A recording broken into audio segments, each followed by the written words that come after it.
حامدا ومسليا اما بعد. زما عزیزانو یو بل مسله در سره وړاندې کوم.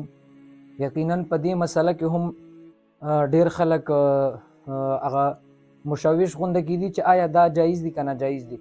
هغه مسله دا ده چې د جنازې مونځ کله مونږ کوو نو بعضې خلک چپړې بوټان وباسي او بعضې نه وباسي، بعضې وباسي د پاسه پې ودرېږي. نو د دې باره کې زموږ علما مفتیان اعظام څه فرمایي؟ نو د ټولو نه اول د په بوټانو یا په چپړو کې جنازه کول دا خو جایز دي، خو په یو شرط باندې که چېرته په دې بوټانو یا په دې چپړو پورې ګندګي نجس داسې خراب څیز ور پورې نه وي لګېدلی چې ستا یقین وي چې دا بوټان صفا دي، دې پسې شاته نه لاندې نه ګندګي نشته دی، نجاست ور پورې نشته دی، بیا جایز ده. او که چېرته ور پورې نجاست ګندګي وي نو بیا په دغه بوټانو کې جنازې مونځ کول دا ناجایز دي. یو دویمه خبره ده چې بعضې خلک بوټان وباسي د هغې د پاسه ودرېږي، یا سپلۍ وباسي هغې د پاسه ودرېدل، نو دې سره د جنازې مونځ کېږي که نه کېږي؟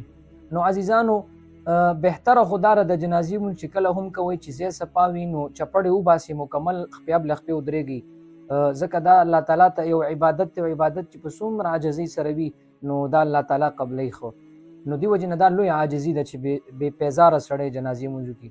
خو بیا که بعضې خلک ځای خراب وي یا لوند وي یا بل څه مسله وي نو بیا طریقه دا ده لکه څنګه چې زموږ المحیط البرهاني کتاب فقې لیکلی دي چې چپړې دې وباسي د هغې د پاسه که ودرېږي نو بیا هم جایز ده. اگر که په دې چپړو کې لاندې کې نجاست لګېدلی وي نو بیا هم ځکه د چپړو د پاسه چې ودرېږي نو د هغې حکم جدا کېږي، او چپړو کې دننه چې کوي د هغې حکم بیا جدا دی. نو چپړې چې کله وباسي د پاسه پې ودرېږي نو په هغې کې د جنازې مونځ دا جایز دی، دې کې څه مسله نشته دی. اگر که د دې چپړې یا د دې بوټانو لاندې نجاست هم وي نو بهتره خو دا را تاسو ته ما وویلي چې دا وویستلی شي نو دا ټولو نه زیاته بهتره ده. نو الله تعالی دې مونږ او تاسو له په دې خبرو باندې د عمل کولو توفیق راکړي.